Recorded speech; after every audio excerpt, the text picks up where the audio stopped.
Hi, my name is Anil. So I have 8 years of experience in IT. So 2 years of experience in out systems. Okay. So మీకు ఏమైనా technology idea ఉందా? Already working అయితే ఏ technology మీద work చేస్తున్నారు? వీటి గురించి చెప్పండి.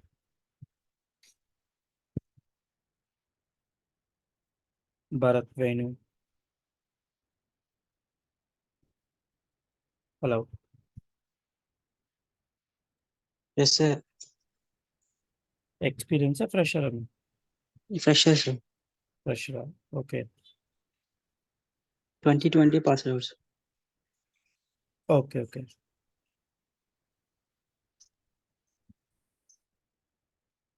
సో వేణు మీరు?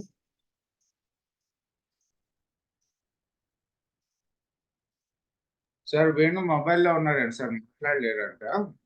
ఓకే. సో ఇప్పుడు ఈ అవుట్ సిస్టమ్స్ ఏంటి ఎట్లా వస్తాయి అంటే, ఫస్ట్ ఆఫ్ ఆల్ ఈ టూల్స్ అన్ని వాటిని ఏమంటాం అంటే బీపీఎం టూల్స్ అంటాం. ఓకే. సో ఈ బీపీఎం టూల్స్లో మనం నెంబర్ ఆఫ్ టూల్స్ అయితే ఉన్నాయి మనకి. ఓకే. సో ఇప్పుడు దీంట్లో మనం యూజ్ చేసే బీపీఎం టూల్స్లో మన అవుట్ సిస్టమ్స్ అనేది యూజ్ చేస్తున్నాం. ఓకే. సో మనకు ఇంకేమి అప్లికేషన్స్ ఉన్నాయంటే ఐబిఎం బీపీఎం అని ఒకటి ఉంది. సో ఏపీఎన్ ఒకటి ఉంది. Okay. So out systems, Pega, so ఇవన్నీ బీపీఎం టూల్స్ అవుతాయి. ఓకే. ఈ టూల్స్ వల్ల ఉపయోగం ఏంటి అంటే, సో మనం ఒక అప్లికేషన్ని డెవలప్ చేయొచ్చు. Okay. Internal purpose only. Okay. Not for external. Okay. So ఏదైనా ఒక ఫర్ ఎగ్జాంపుల్ బ్యాంకింగ్ కానీ, ఓకే. సో లేదా సాఫ్ట్వేర్ కంపెనీస్ కానీ, సాఫ్ట్వేర్ కంపెనీస్లో హెచ్ఆర్ డిపార్ట్మెంట్స్ అప్లికేషన్స్ అనేది యూజ్ చేస్తుంటారు. సో వాళ్ళకైనా కానీ, అదర్వైజ్ బ్యాంకింగ్ సెక్టర్స్లో ఏ బ్యాంకింగ్ అయినా కానీ, సో వీళ్ళ కోసం ఒక అప్లికేషన్ అనేది బిల్డ్ చేయాలి అంటే, so by using BPM applications ద్వారా కూడా మనం బిల్డ్ చేయొచ్చు. బీపీఎం ద్వారా ఎందుకు చేయాలి, మిగతా వాటి చేయొచ్చు అంటే చేయొచ్చు. కాకపోతే ఏంటంటే క్లౌడ్ బేస్డ్ అప్లికేషన్ కాబట్టి, సో వీళ్ళకి కంపెనీస్కి ఇన్ఫ్రాస్ట్రక్చర్ అనేది తగ్గుతుంది. మనకు వర్క్ ఫ్లెక్సిబిలిటీ అనేది పెరుగుతుంది. ఓకే. సో అందుకని మనం మోస్ట్ ఆఫ్ ది అప్లికేషన్స్ అన్ని ఇప్పుడు కంపెనీ అని క్లౌడ్ అప్లికేషన్స్లోకి మూవ్ అవుతున్నాయి. ఓకే. సో ఈ కోర్స్ కంటెంట్ నేను 1.5 మంత్ ఉంటుంది. ఓకే. సో దీనిలో మన కోర్స్ కంటెంట్ మాడ్యూల్స్ వచ్చేసి ఇనిషియల్గా సో కొన్ని అయితే లిస్ట్ అవుట్ చేసేస్తున్నాయి ఇక్కడ. ఓకే. మాడ్యూల్ 1 అవుట్ సిస్టమ్స్ అంటే ఫస్ట్ ఆఫ్ ఆల్ తెలుసుకోవాలి. ఓకే. అవుట్ సిస్టమ్స్ అంటే ఏంటి? సో వాటిలో ఏమేమి యూజ్ ఎలా యూటిలైజ్ చేసుకోవాలనే దాని గురించి తెలుసుకోవాలి. Okay. First of all before going to out system మనం బీపీఎం ఓవర్‌వ్యూ అంటే కూడా తెలుసుకోవాలి. అసలు బీపీఎం అంటే ఏంటి? సో తర్వాత బీపీఎంలో ఏమేమి ఉంటాయి? సో బీపీఎం అంటే ఏంటంటే బిజినెస్ ప్రాసెస్ మేనేజ్మెంట్ అది అప్లికేషన్ నేమ్. ఓకే. సో ఇప్పుడు ఈ బీపీఎం అనే దాంట్లో సో మనకి అసలు రిక్వైర్మెంట్ అనేది వస్తుంటుంది. Okay. So requirement for example ఒక అప్లికేషన్ హెచ్ఆర్ అప్లికేషన్ డిపార్ట్మెంట్‌కి సో ఒక అప్లికేషన్ బిల్డ్ చేయాలి. బిల్డ్ చేయాలి అన్నప్పుడు వీళ్ళకి రిక్వైర్మెంట్ ఏముంది? ఓకే. ఈ అప్లికేషన్ అనేది బీపీఎం టూల్స్‌లో మీరు చేయొచ్చా? చేయలేమా? ఓకే. వీటియన్నీ డిఫైన్ చేసేది ఇనిషియల్‌గానే ఇక్కడే ఫైండ్ ఔట్ అయిపోతుంది. ఓకే. బీపీఎం ఓవర్‌వ్యూలోనే మీరు అప్లికేషన్ అనేది బిల్డ్ చేయొచ్చా? లేదా? అనే విషయాన్ని సో మనం ఇక్కడే ఐడెంటిఫై చేస్తాం. ఇనిషియల్ స్టేజ్‌లోనే first of all find out చేస్తారు. ఇది ఎవరు చేస్తారంటే business analyst. Okay. Business analyst architecture కూర్చొని సో వాళ్ళు దాని ప్రకారంగా వర్క్ అవుతుందా లేదా అనేది ఐడెంటిఫై చేస్తారు. సో ఐడెంటిఫై చేసిన తర్వాత ఏ టూల్ బెస్ట్ అనే దాని ప్రకారంగా మనం తీసుకుంటారు మళ్ళీ. సో దీంట్లో మనకు అవుట్ సిస్టమ్స్ ఉంది, పెగా ఉంది, ఏపీఎన్ ఉంది. సో దేని ఫీజిబిలిటీ దానికి సంబంధించినవి ఉంటాయి. ఓకే. సో దాని ప్రకారంగా సో ఇప్పుడు అవుట్ సిస్టమ్స్ తీసుకున్నాననుకోండి. అవుట్ సిస్టమ్స్‌కి సో మనకి ఏమేమి ఉన్నాయి? ఎలా ఉపయోగించుకోవచ్చు? ఎలా క్రియేట్ చేయొచ్చు? అప్లికేషన్ ఎంతమంది డెవలపర్స్ కావాలి? ఎంతమంది సీనియర్ డెవలపర్లు కావాలి? సో ఇయన్నీ ఐడెంటిఫై చేస్తారు. ఓకే. సో దీంట్లో సో ఇప్పుడు అవుట్ సిస్టమ్స్‌లో మనకి ఏమేమి ఉంటాయి? ఓకే. అవుట్ సిస్టమ్స్‌లో ఏమేమి ఉంటాయి? So first of all A application అయినా గాని ఒక ఆర్కిటెక్చర్ అనేది ఉంటది కంపల్సరీగా. సో ఈ ఆర్కిటెక్చర్ గురించి అయితే మనం కంపల్సరీగా తెలుసుకోవాలి. So out system architecture. So ఈ ఆర్కిటెక్చర్ తెలుసుకుంటే మనకసలు లోపల ఇన్ అండ్ ఔటర్‌లో మనకు బేసిక్ ఓవర్‌వ్యూ అనేది తెలుస్తుంది. ఓకే. సో కంపల్సరీగా మనం ఆర్కిటెక్చర్ అనే దాని గురించి తెలుసుకున్నప్పుడు మన దాని గురించి ఈజీగా ఉంటుంది. ఓకే. నెక్స్ట్ వచ్చి సిస్టమ్ రిక్వైర్మెంట్. ఓకే. మనం లోకల్ సిస్టమ్‌లో ఎట్టా అప్లికేషన్ ఇన్‌స్టాలేషన్ చేస్తామో, సో, అలాగే వీటిని గూడా ఇన్‌స్టాలేషన్ చేయడానికి ఏమైనా ఆప్షన్స్ ఉన్నాయా? క్లౌడ్ అప్లికేషన్ అయితే వాళ్ళకి ఏమి యూఆర్ఎల్ ఉంది. ఆ యూఆర్ఎల్ తోటి మనం సో, ఎక్కడ లాగిన్ అవ్వాలి? ఓకే. ఎలా వర్క్ చేసుకోవాలి? ఓకే. లోకల్‌లో ఏమైనా సిస్టమ్ అప్లికేషన్స్ ఇన్‌స్టాలేషన్ చేయాల్సొస్తే ఎక్కడ ఇన్‌స్టాలేషన్ చేయాలి? ఒక సర్వర్‌లో ఇన్‌స్టాలేషన్ చేస్తారు. ఆ సర్వర్ నుంచి వీళ్ళకి యాక్సెస్ అనేది ప్రొవైడ్ చేస్తారు. సో, అలా రిక్వైర్మెంట్స్ ఏమైనా ఉన్నాయా? లైసెన్స్ కానీ సో, వీటి గురించి కూడా మనం తెలుసుకోవాలి. ఇనిషియల్‌గా సిస్టమ్ రిక్వైర్మెంట్స్ అనేది. ఓకే. ఆ తర్వాత ఔట్ సిస్టమ్స్ ఓవర్‌వ్యూ అని ఉంటుంది. సో, ఆ ఓవర్‌వ్యూ గురించి తెలుసుకుంటాము. సో, ఆ అప్లికేషన్ ఎట్లా ఓపెన్ చేయాలి? దీనిలో సర్వీస్ స్టూడియో అనేది మెయిన్‌గా ఉంటుంది. సారీ. సో, సర్వీస్ స్టూడియో అనే ఆప్షన్ ఉంటుంది. ఆ అప్లికేషన్ మనం లోకల్ ఇన్‌స్టాలేషన్ చేసుకొని మనం ఏం డెవలప్ చేసినా గాని మొత్తం క్లౌడ్‌లోకి ఎళ్ళిపోతాయి ఆటోమేటిక్‌గా. సో, మన మోస్ట్ ఆఫ్ ది వర్క్ అంతా సర్వీస్ స్టూడియో మీనే ఉంటుంది. సో, అసలు సర్వీస్ స్టూడియో అంటే ఏంది? అసలకేం ఆప్షన్స్ ఉంటాయి? సో, అలా ఏమేం కాన్ఫిగరేషన్స్ చేయొచ్చు? అయన్నీ మనం కమింగ్ క్లాసెస్‌లో తెలుసుకుంటాం. సో, దీంట్లోనే ఈ సర్వీస్ స్టూడియోలోనే మనం ఇంటర్‌ఫేస్ డెవలప్‌మెంట్స్ చేస్తుంటాం. ఓకే. ఒక యూఐ క్రియేట్ చేయాలన్నా గాని, ఏమైనా ఫీల్డ్స్ క్రియేట్ చేయాలన్నా గాని, ఫర్ ఎగ్జాంపుల్ ఫీల్డ్స్ అంటే ఏంటి అంటే సో, ఇప్పుడు మీరేమన్నా జాబ్స్‌కి అప్లై చేసేటప్పుడు గాని, సో, బ్యాంకింగ్‌లో ఆన్‌లైన్‌లో అకౌంట్ క్రియేట్ చేసేటప్పుడు గాని, మీకు కనిపించుంటది. క్రియేట్ అన్ అకౌంట్ అని క్లిక్ చేయగానే, మనకి ఒక ఇంటర్‌ఫేస్ అయితే వస్తుంది. దాంట్లో మనకి information okay. So, personal details information అడుగుతాడు. తర్వాత అడ్రెస్ డీటెయిల్స్ అడుగుతారు. తర్వాత డాక్యుమెంటేషన్స్ అడుగుతారు. ఓకే. ఇయన్నీ యూజర్ ఇచ్చే ఇన్ఫర్మేషన్. ఓకే. యూజర్ అంటే ఇప్పుడు మీరు నేనైనా గాని, మీరైనా గాని యూజర్ కింద ట్రీట్ చేస్తాం. సో, ఈ యూజర్ ఏం చేస్తున్నాడు? ఆ ఇన్ఫర్మేషన్ దానిలోకి ఎంటర్ చేసి సబ్మిట్ అని కొడుతున్నాడు. ఆ సబ్మిట్ కొట్టినప్పుడు ఇప్పుడు ఈ ఫీల్డ్స్ ఏవున్నాయి? For example personal name, first name, last name, middle name, age, gender, date of birth, phone number ఇయన్నీ ఫీల్డ్స్ అంటాం. ఓకే. సో, అది డేటా టైప్స్ అంటాం. ఇంట్రడక్షన్ సో, ఫీల్డ్స్ గురించి సో, ఎలా క్రియేట్ చేసుకోవాలి? ఆ ఫీల్డ్స్ క్రియేట్ చేసిన వాటిని ఇంటర్‌ఫేస్‌లో ఏ విధంగా క్రియేట్ చేసుకోవాలి? వాటి గురించి కూడా మనం తెలుసుకుంటాము. దాంతో పాటు డీబీ కాన్ఫిగరేషన్స్ కూడా ఉంటాయి. ఓకే. సో, డీబీ ఆపరేషన్స్ కంపల్సరీగా ఉంటాయి. ఎక్కడైనా గాని డీబీ ఆపరేషన్స్ అయితే ఉంటాయి. ఎందుకుంటాయంటే సో, యూజర్ ఇచ్చే ఇన్ఫర్మేషన్‌ని మనం స్టోర్ చేసుకొని కమింగ్‌లో మళ్ళీ ఎప్పుడైనా గాని రివ్యూ చూడాలన్నప్పుడు చూడొచ్చు. ఓకే. సో, కంపల్సరీగా అప్పుడు డీబీ ఉంటేనే యూజర్ ఇచ్చిన ఇన్ఫర్మేషన్ డీబీలో స్టోర్ చేసుకుంటారు. ఓకే. సో, డీబీ ఆపరేషన్స్ కూడా ఉంటాయి మనకిక్కడ. సో, డీబీ ఆపరేషన్‌లో బేసిక్ థింగ్స్ ఏదైతే మన వర్క్‌కి సంబంధించిన రిలేటెడ్ ఫంక్షన్స్ ఉన్నాయో అయన్నీ మీకు ఎక్స్‌ప్లెయిన్ చేస్తాను. దీనిలో మేజర్‌గా ఫస్ట్ ఇనిషియల్‌గా మనకు టేబుల్స్‌ని ఎట్లా క్రియేట్ క్రియేట్ చేసిన టేబుల్‌లో ఏమైనా కాలమ్స్ కానీ సో, డేటా గాని ఏ విధంగా ఆల్టరేషన్ జేసుకోవాలో, డిలీషన్ జేసుకోవడం. సో, ఇయన్నీ ఆప్షన్స్ అన్నీ ఉంటాయి. ఓకే. డేటాని ఏ విధంగా ఫిల్టరైజేషన్ జేసుకొని, మన డేటాని ఏ విధంగా తెచ్చుకోవడం. సో, వీటి కాన్సెప్ట్స్ కూడా ఇక్కడ దీనిలో కవర్ చేస్తాం. Basic concepts. వర్క్ పరంగా సో, డీబీ కాన్సెప్ట్స్ అని కవర్ అవుతుంటాయి. ఓకే. సో, ఇంకా ఎక్స్టర్నల్‌గా నేర్చుకోవాలంటే నేర్చుకోవచ్చు. ఓకే. సో, నేర్చుకోవాలంటే ఇంకేం కాన్సెప్ట్స్ ఉంటాయంటే, స్టోర్ పొజిషన్స్ కానీ, వ్యూస్ కానీ ఉంటాయి. సో, ఆ స్టోర్ పొజిషన్, వ్యూస్ ఈ క ఆహ్, ఈ ఈ ఔట్ సిస్టమ్స్‌లో కవర్ చేయడం కష్టమవుతుంది. ఓకే. సో, అదే 1 మంత్, 2 మంత్స్ కోర్స్ ఉంటదది. కాబట్టి సో, ఏవైతే మన బేసిక్ రిక్వైర్మెంట్స్ ఏవైతే ఉన్నాయో, సో, వాటి అంతవరకు మాత్రం మనం కవర్ చేస్తాం. ఓకే. సో, అలాగే బిజినెస్ లాజిక్స్. ఓకే. ఒక యూఐ క్రియేట్ చేసామనుకోండి సరిపోదు. దానికి సంబంధించిన లాజిక్స్ కూడా ఉంటాయి. ఇన్ ద సెన్స్ మనకి సో, ఆహ్, ఫర్ ఎగ్జాంపుల్ ఫోను నంబర్ ఉంది. ఫోను నంబర్‌లో మనం నంబర్ ఒకటే అలౌ చేయాలి. ఓకే. టెక్స్ట్ క్యారెక్టర్స్ వీటిని అలౌ చేయకూడదు. ఓకే. సో, అది బిజినెస్ లాజిక్స్ వాటి గురించి కూడా మనం తీసుకోవాల్సొస్తుంది. సో, ఈ అగ్రిమెంటేషన్స్ ఓకే. సో, ఏ విధంగా అగ్రిమెంటేషన్స్ అన్నప్పుడు మనకి కొన్ని డెసిషన్స్ పాత్స్ అనేది మనం క్రియేట్ చేయాల్సొస్తుంది. ఓకే. ఒక ఫ్లో తర్వాత ఇంకొక ఫ్లో రావాలి. ఫర్ ఎగ్జాంపుల్ ఇప్పుడు బ్యాంకింగ్ అప్లికేషనే తీసుకోండి. సో, ఈ బ్యాంకింగ్ అప్లికేషన్ ఇనిషియల్‌గా పర్సనల్ డీటెయిల్స్ ఇచ్చి నెక్స్ట్ అని కొడతారు. నెక్స్ట్ అని కొట్టగానే మనకు వెంటనే ఇంకొక స్క్రీన్ ఒస్తది.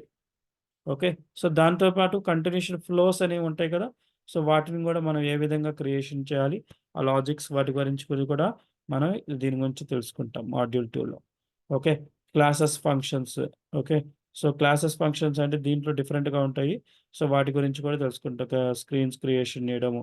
So, conditions okay. మేజర్‌గా ఎక్కువగా కండీషన్స్ యూజ్ చేసేది so if condition, for else functions, ఇట్లా కొన్ని ఫంక్షన్స్, స్విచ్ ఫంక్షన్ అని చెప్పేసి ఉంటాయి. వాటి గురించి కూడా మనం క్రియేట్ చేస్తాము. ఓకే. సో అలాగే డేటాబేస్ ఎంటిటీస్ ఎట్లా క్రియేట్ చేయాలి. సో మన డీబీ కాన్ఫిగరేషన్స్లో టైప్స్ క్రియేట్ చేస్తామని చెప్పాం కదా, ఆ టైప్స్ని మనం ఏ విధంగా మనం ఇంటర్ఫేస్లో కాల్ చేసుకోవాలి, వాటి గురించి కూడా మనకి కాన్సెప్ట్స్ ఉంటాయి. అలాగే వ్యాలిడేషన్స్ కూడా ఉంటాయి, ఫామ్ క్రియేషన్స్, వ్యాలిడేషన్స్, వాటి గురించి కూడా, యూజర్ క్రియేషన్స్ కూడా మనం ఇక్కడ తెలుసుకోవచ్చు. ఓకే. సో మేజర్గా ఏంటంటే యూజర్ యాక్షన్స్ ఎక్కువగా ఉంటాయి. ఓకే. యూజర్ యాక్షన్స్లో ఇప్పుడు మనకి సెక్యూరిటీ కూడా ఉంటుంది. యూజర్ సెక్యూరిటీ వేరే, యూజర్ యాక్షన్స్ వేరే. ఓకే. యూజర్ యాక్షన్స్ వేరే అంటే మనం ఏమవుతుందంటే పర్టికులర్ బటన్ కానీ క్లిక్ చేసినప్పుడు ఏం జరగాలి. ఓకే. ఇది యూజర్ యాక్షన్ అవుతుంది. ఓకే. సో యూజర్ సెక్యూరిటీ అంటే మనకి సెక్యూరిటీ అంటే ఏమవుతుంది, ఎవరైతే పర్టికులర్ అప్లికేషన్‌లోకి లాగిన్ అవుతారో వాళ్ళకి సంబంధించిన ఇన్ఫర్మేషన్ డిస్‌ప్లే చేయడం, అది సెక్యూరిటీ కింద వస్తుంది. ఓకే. సో వన్స్ ఇయన్నీ క్రియేట్ అయిన తర్వాత మనం ప్యాకేజెస్ అనేది క్రియేట్ చేస్తాం. సో అయన్నీ డిప్లాయ్‌మెంట్ కూడా చేస్తుంటాము. So one environment and another ఎన్వైర్న్‌మెంట్‌కి మనమైతే మూవ్ చేస్తాం. సో ఎన్వైర్న్‌మెంట్స్ అంటే మనకి 3 ఎన్వైర్న్‌మెంట్స్ అయితే ఉంటాయి మనకి బై డిఫాల్ట్‌గా. Okay. So dev, QA, proud. Okay. So 3 environments ఉంటాయి. సో ఈ సాఫ్ట్‌వేర్‌లో కంపల్సరీగా ఉంటాయి. సో ఇన్‌స్టా ఆఫ్ క్యూఏ బదులు యూఏటీ అని ఉంటుంది. యూనిట్ టెస్టింగ్ అది. ఓకే. సో యూఐటీ కూడా ఉంటుంది. సో వీటిలో మనకి డెవ్ అనే దానిలోనే ఎక్కువగా మనం డెవలప్‌మెంట్ అని చేస్తుంటాము. ఓకే. మనం చేసేదంతా డెవలప్‌మెంట్ మొత్తం అంతా డెవ్‌లో చేస్తాము. సో ఈ ఏదైతే ఇంటర్ఫేస్‌లు గాని, ప్రాసెస్ మోడల్ ఇయన్నీ ఉంటాయో వాటిని క్రియేట్ చేస్తాం కదా!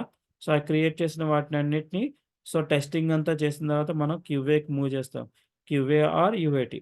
సో దీనిలో ఎవరైనా టెస్ట్ చేస్తారు అంటే సో కంపెనీ పర్సన్స్ కానీ, సో లేదంటే మన కంపెనీలో టెస్టర్స్ ఉంటారు. వాళ్ళైనా గానీ యూజ్ చేస్తుంటారు. మోస్ట్ ప్రాబబ్లీ యూజ్ చేసేది బిజినెస్ యూజర్సే టెస్ట్ చేస్తారు. అంటే క్లయింట్. అంటే ఫర్ ఎగ్జాంపుల్ ఇప్పుడు మీరు ఇన్ఫోసిస్‌కి వర్క్ చేశారనుకోండి. ఓకే. ఇన్ఫోసిస్‌లో హెచ్ఎస్‌బీసీ ప్రాజెక్ట్ ఉందనుకున్నాము. సో ఇప్పుడు హెచ్ఎస్‌బీసీ వాళ్ళు క్లయింట్ అవుతారు. ఓకే. వాళ్ళు ఆ పర్టిక్యులర్ ఎన్వైర్న్‌మెంట్‌లో లాగిన్ అయ్యి మీకు మీరు ప్రొవైడ్ చేసిన ఏదైతే ఉందో ఇన్ఫర్మేషను, అది ప్రాపర్‌గా వర్క్ చేస్తుందా లేదా అనేది ఇక్కడ టెస్టింగ్ అనేది చేస్తారు. సో టెస్టింగ్ చేసిన తర్వాత ఏమైనా ఇష్యూస్ ఉన్నాయనుకోండి, సో మళ్ళీ again return back to dev. Okay. డెవ్‌కి వస్తది. అదంటే ఏ విధంగా అంటే బగ్ కింద రైజ్ చేస్తారు. సో ఆ బగ్స్ మళ్ళీ ఫిక్స్ చేసి మళ్ళీ క్యూఏకి పంపించాలి. సో క్యూఏకి కూడా మళ్ళీ టెస్టింగ్ చేసిన తర్వాత ఏ ఇష్యూస్ లేవు అంటే సో మనకి ప్రొడక్షన్‌లోకి పంపిస్తారు. ఓకే. ప్రొడక్షన్‌లోకి డైరెక్ట్‌గా పంపించరు. సో దీనికి ఒక సీఆర్ అని రైజ్ చేస్తారు. Customer request. Okay. Customer request అనేది క్రియేట్ చేస్తారు. సో ఈ కస్టమర్ రిక్వెస్ట్ అనేది 15 డేస్ ముందు ఉంటుంది. లేదంటే 1 మంత్ ముందే ముందు తీసుకుంటారు. Okay. 1 month. So 15 days or 1 month. So కొన్ని ఇది బేస్డ్ ఆన్ కంపెనీ అగైన్ ఇది. సో కొన్ని కంపెనీస్‌లో ఎట్లా ఉంటదంటే ఈ ప్రొడక్షన్‌కి రైజ్ చేసేయడం ముందు ఒక కస్టమర్ ఆహ్, వీళ్ళవి ఇంకొక పీపీఎం టూల్స్ ఉంటాయి. బీపీఎం సారీ సర్వీస్ టికెట్స్ ఉంటాయి. ఓకే. సర్వీస్ టికెట్ టూల్స్ ఉంటాయి. ఆ సర్వీస్ టికెటింగ్ టూల్స్‌లో వీళ్ళు ఒక టికెట్ రైజ్ చేస్తారు 1 మంత్ ముందు. సో దాంట్లో టికెట్ రైజ్ చేసిన తర్వాత అప్రూవల్స్ వచ్చిన తర్వాత డిప్లాయ్‌మెంట్ అనేది జరుగుతుంది 1 మంత్ ముందు. ఓకే. కొన్ని షార్ట్ టర్మ్స్ ఉంటాయి. షార్ట్ టర్మ్ అంటే 15 days, so or 2 weeks. Okay. 15 days కూడా జస్ట్ ఏందంటే కమ్యూనికేట్ చేస్తారు. అందరు యూజర్స్‌కి మెయిల్ పంపిస్తారు. ఇక్కడ కూడా ఒక సర్వీస్ టికెట్ అనేది రైజ్ చేస్తారు. కానీ 1 మంత్ ముందంటే సో వాళ్ళు డేస్ ముందే ఏం చేస్తారంటే అప్రూవల్స్ తేవడానికి లేట్ అవుతది కాబట్టి 1 మంత్ చేస్తారు. ప్రయారిటీ బేసెస్ ఉన్నాయనుకోండి. సో అయి కుదించేస్తారు. 15 డేస్ కానీ, సో 2 వీక్స్ కానీ ముందు వాళ్ళు ముందుగానే రిక్వెస్ట్ అప్రూవల్స్ అని తెచ్చుకున్న తర్వాత, ఆ తర్వాత డిప్లాయ్‌మెంట్ అనేది ప్రొడక్షన్‌లోకి పంపిస్తారు. సో ఈ ప్రొడక్షన్‌లో పంపించే ముందు 15 డేస్ ఆర్ 1 మంత్ ఏదైనా గానీ సో మనకి 3 ఆర్ 4 అవర్స్ మనకి డౌన్ టైమ్ అని ఉంటుంది. ఓకే. Down time. సో ఈ డౌన్ టైమ్ ఏందంటే సో ఆ టైంలో ఆ సైట్ అనేది పనిచేయదు. సో మీకు బ్యాంకింగ్స్ నుంచి మెసేజ్ వస్తుంటుంది. ఓకే. ఏమని? సో మీకు ఈ సర్వర్ అనేది పర్టిక్యులర్ టైమ్‌లో మీకు అవైలబిలిటీ ఉండదు. సారీ ఫర్ ఇన్‌కన్వీనియన్స్ అని. అలాగే మనం ఇక్కడ డిప్లాయ్మెంట్ క్యూఏ నుంచి ప్రొడక్షన్ చేసేటప్పుడు సో ప్రొడక్షన్లోకి పంపించేటప్పుడు కంపల్సరీగా వాళ్ళు సైట్ అనేది డౌన్ చేస్తారు. ఓకే. సో అసలు ఏం చేస్తారు ఈ ప్రొడక్షన్లో అంటే మనం ఏదైతే డెవలప్మెంట్ చేసామో అవి అన్ని ప్రొడక్షన్లోకి పంపిస్తారు. ప్రొడక్షన్లో ఏం చేస్తారు సో లైవ్ యూజర్స్ అంటే సో ఎవరైతే యూజర్స్ ఉన్నారో కంపెనీస్‌లో ఒక 200 ఎంప్లాయీస్ ఉన్నారనుకోండి. 200 ఎంప్లాయీస్ అందరూ యూజ్ చేస్తారు. ఓకే. సో అప్పుడు మనకి రియల్ టైమ్ బగ్స్ అనేది వస్తుంటాయి. సో అక్కడ ఎందుకు వస్తాయంటే డేటా అండ్ హ్యాండిలింగ్ అనేది ఉంటుంది. అంటే ఇప్పుడు మనం టెస్ట్ చేసేటప్పుడు మహా అంటే 10 ఆర్ 20 రికార్డ్స్ లేదంటే 100 రికార్డ్స్ మీద టెస్టింగ్ చేస్తాం. సో రియల్ టైమ్ ఏంటంటే ఒక హాఫ్ అన్ అవర్‌లోనే మనకు ఆ 100, 200 రికార్డ్స్‌ని క్రియేట్ అవుతుంటాయి. సో, అప్పుడు హాఫ్ అన్ అవర్ లోపల ఇన్ని క్రియేట్ అవ్వచ్చు. లేదా ఒకేసారి బల్క్‌గా 10,000 రికార్డ్స్ రావచ్చు. ఓకే. ఇలాంటివి వచ్చినప్పుడు అది ప్రాపర్‌గా హ్యాండిల్ చేస్తుందా లేదా అనేది కూడా అప్లికేషన్ అనేది మనకు అప్పుడు తెలుస్తది. ఓకే. ఇట్లాంటి ఇష్యూస్ లేదనుకోండి ప్రాబ్లమ్ లేకుండా మనకి కంప్లీట్ అవుద్ది. లేదంటే again so, they will be raising a ticket again. Okay. So, ఏమైనా బగ్స్ వచ్చినాయనుకోండి ఈ బగ్స్‌కి ప్రయారిటీ బేసెస్ ఉంటాయి. ఓకే. హై, లో, మీడియం అని చెప్పేసి 3 ప్రయారిటీస్ ఉంటాయి. High priority within 3 or 2 hours లోపల కంప్లీట్ చేయాలి. ఓకే.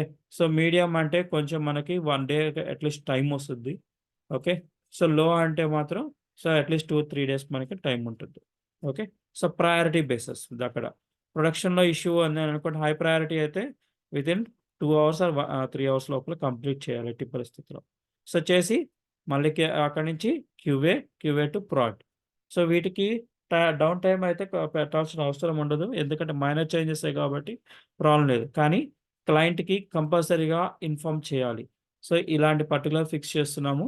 సో, అని చెప్పి కంపల్సరీగా మనం ఇంటిమేషన్ చేసి సో, అలా ఓకే అయిన తర్వాతనే మనకప్పుడు మన ప్రొడక్షన్‌లోకి ఆ పర్టిక్యులర్ ఇష్యూని మనం ఫిక్సింగ్ అనేది చేయాలి. వితౌట్ ఇంటిమేషన్ ఎనీథింగ్ అనేది మన ప్రొడక్షన్‌లోకి మనం చేయకూడదు. ఓకే. సో, ఇది ఇంపార్టెంట్ థింగ్. ఓకే. సో, అలాగే డిప్లాయ్మెంట్ అయిపోయిన తర్వాత మనకు రీయూజబిలిటీ కాంపోనెంట్స్ మనం ఏవైతే క్రియేట్ చేస్తామో యూఐస్ అంటున్నాము. ఓకే. ఇక్కడ ఒక డేటా టైప్స్ కానీ, ఇంకా యూఐస్ కానీ, ప్రాసెస్ మోడల్స్ కానీ ఏమైనా క్రియేట్ చేసినప్పుడు ఓకే. సో, వాటిని రీయూజబిలిటీ చేయడం ఎలాగా అనేది కూడా తెలుసుకోవాలి. ఓకే. మనకి ఎక్కువగా రీయూజబిలిటీ కాంపోనెంట్స్‌ని ఎక్కువగా యూజ్ చేస్తుంటాం. ఓకే. సో, వాటిని ఎట్లా క్రియేట్ చేసుకోవాలి? క్రియేట్ చేసుకున్నాక ఎట్లా కాల్ చేసుకోవాలి? వాటి గురించి కూడా సో, అది చూద్దాము. నెక్స్ట్ వచ్చేసి సెక్యూరిటీ. ఓకే. సో, అప్లికేషన్‌కి సెక్యూరిటీస్ ఉంటాయి కదా! సో, యూజర్ క్రియేట్ చేసి పర్టిక్యులర్ యూజర్ గ్రూప్స్‌కి మనం ప్రొవైడ్ చేయొచ్చు. అలాగే ఇంటిగ్రేషన్స్. ఓకే. సో, ఇంటిగ్రేషన్స్ అనేది ఇంపార్టెంట్ కాన్సెప్ట్స్. మన దీంట్లో ఇంటిగ్రేషన్స్ అనేది డేటాని ఎక్స్టర్నల్ సిస్టమ్ నుంచి ఏ విధంగా డేటా తెచ్చుకోవాలనేది వాటి గురించి కూడా తెలుసుకుంటాము. ఔట్ సిస్టమ్‌లో ఇంటిగ్రేషన్స్. ఓకే. ఓవర్‌వ్యూ తెలుసుకున్న తర్వాత దాని గురించి ఎక్స్టర్నల్ సిస్టమ్స్ ఏ విధంగా కనెక్ట్ చేయాలని దానికి ఏమైనా సెట్టింగ్స్ ఉంటాయి. సో, ఆ కాన్ఫిగరేషన్స్ ఎట్లా చేయాలని ఇక్కడ తెలుసుకుంటాము. అలాగే ఏపీఐస్. ఓకే. సో, మనకి రియల్ టైమ్‌లో అయితే ఏపీఎస్ అనేది వాటికి ఒక సెక్యూరిటీ అని యూజర్ నేమ్, పాస్వర్డ్ ఉంటది. మనం తీసుకునేది ఓపెన్ సోర్స్ కాబట్టి సో, మనకి ఎట్లాంటి సెక్యూరిటీ అనేది ఉండదు. ఓకే. సో, జస్ట్ మనం యుటిలైజ్ చేసుకోవచ్చు. ఓకే. సో, రియల్ టైమ్‌కి దీనికి ఏం చేంజెస్ అయితే ఉండవు. ఓన్లీ జస్ట్ చేంజ్ అలా మీకు క్రెడెన్షియల్స్ అయితే ఉంటాయి రియల్ టైమ్‌లో. సో, ఆ క్రెడెన్షియల్స్ కూడా మీకివ్వరు. సో, అది మేనేజర్స్ కానీ, లేదా క్లయింట్సే గాని క్రియేట్ చేసి పెట్టేస్తారు. జస్ట్ మనం ఆ పర్టిక్యులర్ ఆప్షన్‌ని కాల్ చేసుకోవడమే తప్ప మనం ఇంకేం చెయ్యము. ఓకే. సో, వాటిని ఎలా యూజ్ చేసుకోవాలనేది చెప్తాను.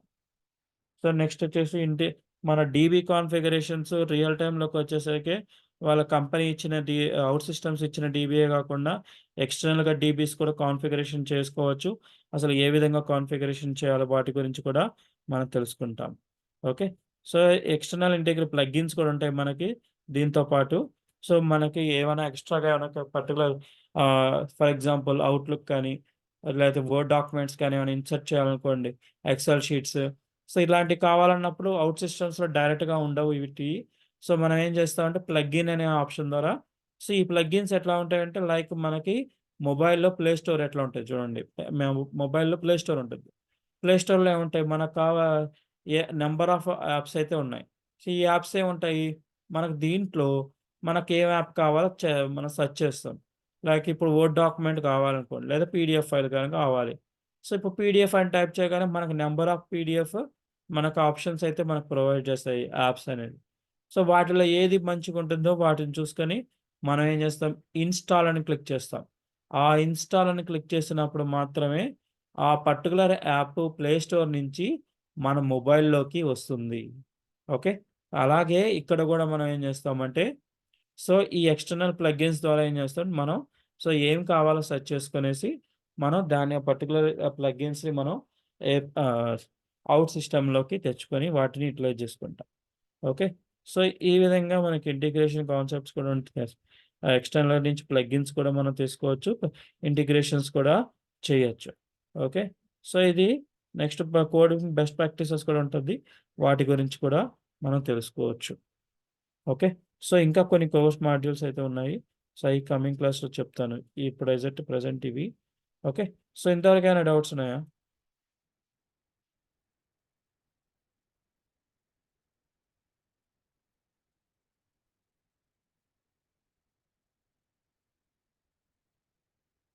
హలో.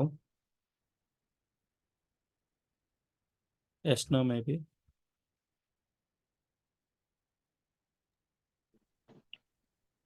డౌట్స్ ఏం లేవు సార్. ఓకే. సో ఇప్పుడు మనకి అప్లికేషన్‌లో మనకు మేజర్‌గా ఒక ఇంపార్టెంట్ పాయింట్ తెలుసుకొనుండాలి. సో మనకేందంటే ఇది ఔట్ సిస్టమ్ కాంపోనెంట్స్ అంటాం.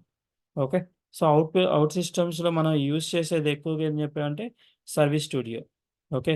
ఈ సర్వీస్ స్టూడియో నుంచి మనకి ఏదైనా ఇన్ఫర్మేషన్‌ని మన డెవలప్‌మెంట్ గాని, క్వాలిటీ గాని, ప్రొడక్షన్‌కి మొత్తం మూవ్ చేసేది ఇక్కడి నుంచే మొత్తం అన్ని పాస్ అవుతుంటుంది. ఓకే. సో జస్ట్ ఇది అప్లికేషన్ మాత్రమే. సర్వీస్ స్టూడియో అనేది అప్లికేషనే. సో వన్స్ మనం ఏమైనా అప్లికేషన్స్ ఆబ్జెక్ట్స్ కానీ ఏమైనా డెవలప్ చేసిన తర్వాత మనం సేవ్ అని క్లిక్ చేసిన వెంటనే అదేమవుతుందంటే ఆ ఎన్వైర్న్‌మెంట్ ఏవైతే క్రియేట్ చేసామో అన్నీ క్లౌడ్‌లోకెళ్ళిపోతాయి. ఓకే. సో క్లౌడ్‌లో స్టోర్ అవుతది. ఓకే. ఇక్కడ స్టోరింగ్ అనేది ఏమీ ఉండదు. సో సర్వీస్ స్టూడియో ద్వారా మనం జస్ట్ ఒక ప్లాట్‌ఫార్మ్ మాత్రమే. మనకి డేటా అనేది స్టోరింగ్ అనేది ఎక్కడ ఉంటుందంటే, సో మనకి క్లౌడ్ అప్లికేషన్‌లోనే స్టోర్ అవుతుంది. ఓకే. ఈ సర్వీస్ స్టూడియో అని అసలకి ఎట్లా ఇన్‌స్టాలేషన్ చేసుకోవాలి? ఓకే. సో ఈ ఎన్వైర్న్‌మెంట్, ఈ ఔట్ సిస్టమ్ ఎన్వైర్న్‌మెంట్ ఏ విధంగా సెటప్ చేసుకోవాలో కూడా మనం కమింగ్ క్లాస్‌లో తెలుసుకుంటాం. అలాగే ఇక్కడ లైఫ్ టైమ్ అని చెప్పి ఒక అప్లికేషన్ ఉంటుంది. సో దానిలో కొన్ని మానిటరింగ్ టూల్స్ అనేటివి ఉంటాయి. అలాగే సర్వీస్ సెంటర్స్ అనేది. ఓకే. సో వీటిని యూజ్ చేసుకుంటాం. కంటిన్యూయస్‌గా యూజ్ చేస్తూనే ఉంటాం వీటిని. ఓకే. సో మనం ఏమైనా డిప్లాయ్‌మెంట్ చేసినయన్నీ స్టోరేజ్ అంతా వీటిలోనే ఉంటది. ఓకే. సో ఇంటిగ్రేషన్ స్టూడియోస్ గూడా మనం బై డిఫాల్ట్‌గా మనకొస్తాయి integrations. Okay. Okay. So integration studio గూడా బై డిఫాల్ట్‌గా వస్తది. కొన్నిసార్లు ప్రాపర్‌గా ఇన్‌స్టాలేషన్ సర్వీస్ స్టూడియో చేయకపోయినప్పుడు మనకి ఇంటిగ్రేషన్‌లో ఆహ్, ఆ పర్టిక్యులర్ ఆప్షన్ అనేది యాక్టివేషన్ కాదు. సో అప్పుడు మనం ఎలా ఇష్యూస్ రిజాల్వ్ చేయాలో గూడా చూస్తాం. సో మీకు లైవ్‌లోనే ఇన్‌స్టాలేషన్ ఎట్లా చేయాలి? సో వాటిని ఎట్లా యుటిలైజ్ చేసుకోవాలో గూడా చెప్తాను వీటి గురించి. సో మనకి ఇంటర్వ్యూ పాయింట్ ఆఫ్‌లో క్వెషన్స్ కూడా ఏస్తుంటారు. ఓకే. సో ఇన్‌స్టాలేషన్ తెలుసా లేదా అని జెప్పి జస్ట్ మనకి సో జస్ట్ ఓవర్‌వ్యూ ఉందని చెప్పొచ్చు. ఓకే. సో వాటిని ఎలా ఇన్‌స్టాలేషన్ ప్లాట్‌ఫార్మ్ అనేది గూడా మనం చూసుకొని చెప్పచ్చు. ఓకే. సో మళ్ళీ మనకొచ్చేసి స్క్రీన్ విజిబిలిటీ ఉన్నది. హలో.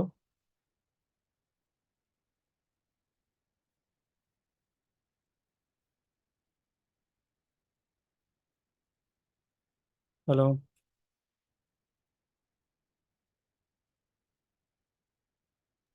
సార్ ఇప్పుడు వరకు విజిబుల్ అయింది.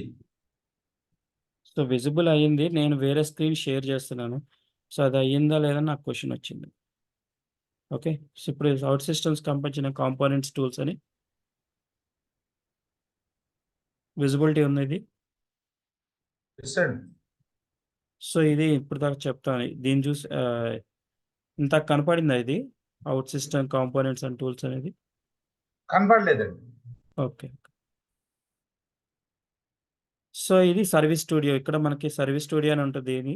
సో ఇక్కడ నుంచి కనెక్టివిటీస్ బ్యాక్ వచ్చేసి మనకు డిప్లాయ్‌మెంట్ ప్లాట్‌ఫార్మ్ సర్వీస్ ఉంటది. So quality platform service, production అని ఉంటది. సో దీంట్లో మనం ఎక్కువగా యూజ్ చేసేది సర్వీస్ స్టూడియో. సో నెక్స్ట్ వచ్చేసి సో మనం ఏదైనా ఏమైనా అప్లికేషన్ ఇంప్లిమెంట్ చేసామంటే సో అది సేవ్ చేసినప్పుడు ఇది క్లౌడ్ ఎన్వైర్న్మెంట్లోకి వెళ్ళిపోతుందని చెప్పాము. సో ఈ క్లౌడ్ ఎన్వైర్న్మెంట్లో లైఫ్ టైమ్ అని ఒక ఆప్షన్ ఉంటుంది, ఒక ట్యాబ్ ఉంటుంది, సర్వీస్ సెంటర్ అనేది ట్యాబ్స్ ఉంటాయి. సో వీటి ద్వారా మనం వర్క్ చేస్తుంటాం. ఓకే. సో ఏమైనా ఇష్యూస్ వచ్చినా కానీ డిప్లాయ్మెంట్ ఇష్యూస్ వచ్చినా కానీ సో వీటిల్లో పోయి మనం చెక్ చేసుకోవచ్చు. ఓకే. డీబీ కాన్ఫిగరేషన్స్ కూడా దీంట్లోనే ఉంటాయి, లైఫ్ టైమ్‌లోనే ఉంటాయి. ఓకే. సో ఇది నెక్స్ట్ వచ్చేసి ఇంటిగ్రేషన్ స్టూడియో కూడా మనకి బై డిఫాల్ట్ సర్వీస్ స్టూడియోతో పాటు రావాలి. సో రాకపోయిందనుకోండి ఆప్షన్ అనేది ఎనేబుల్‌లో ఉండదు. సో అప్పుడు మనం ఏం చేయాలంటే మన ప్రాపర్‌గా ఇన్‌స్టాలేషన్ అయిందా లేదా అనేది మనం చెక్ చేసుకోవాలి. సో దీనికోసం again will go back to this 2 options.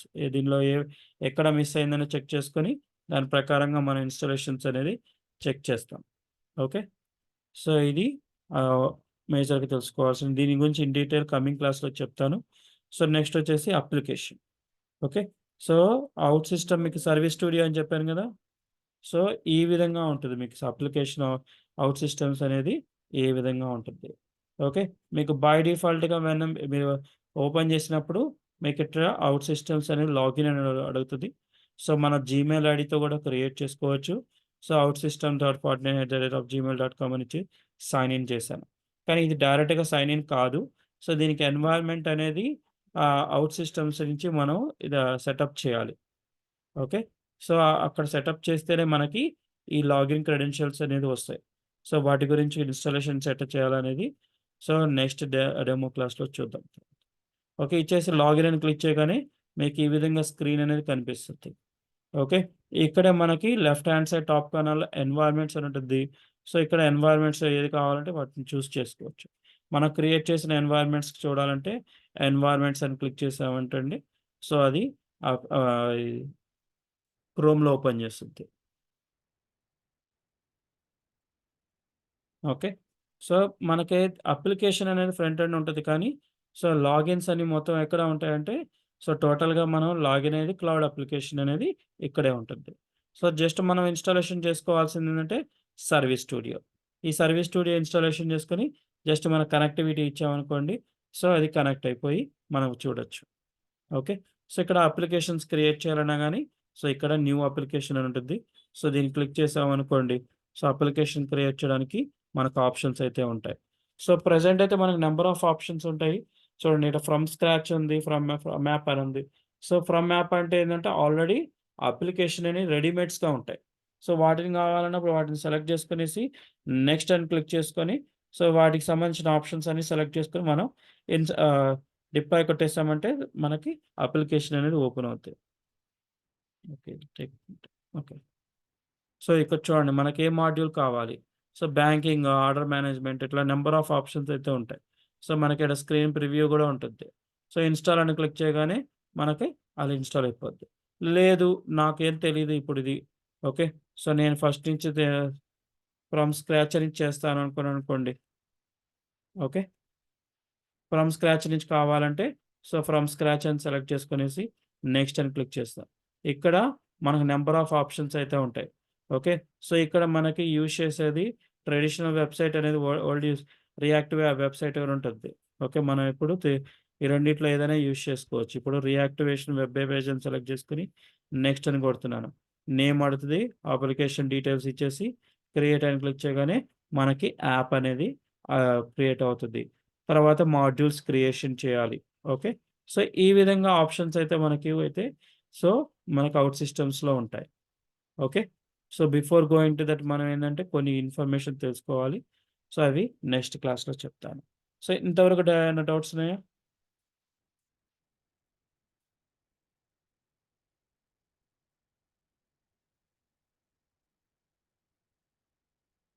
So మీకు అప్లికేషన్ ఆర్కిటెక్చర్ చెప్పాలి.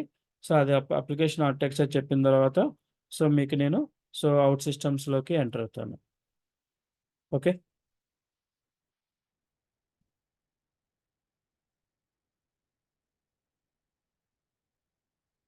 హలో!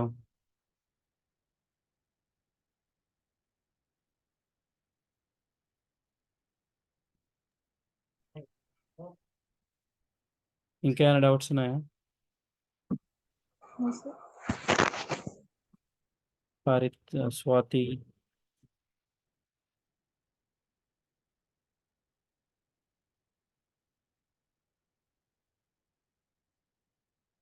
ఓకే. కోర్స్ అనేది మీకు 1½ మంత్ అయితే ఉంటుంది. ఓకే. 1 మంత్ టు 1½ మంత్ ఇది. ఓకే. సో, ఇంకేమైనా డౌట్స్ ఉంటే మీరు అడగొచ్చు. సో, ఈ కోర్స్ కంటెంట్ నేను మళ్ళీ మీకు షేర్ చేస్తాను తర్వాత.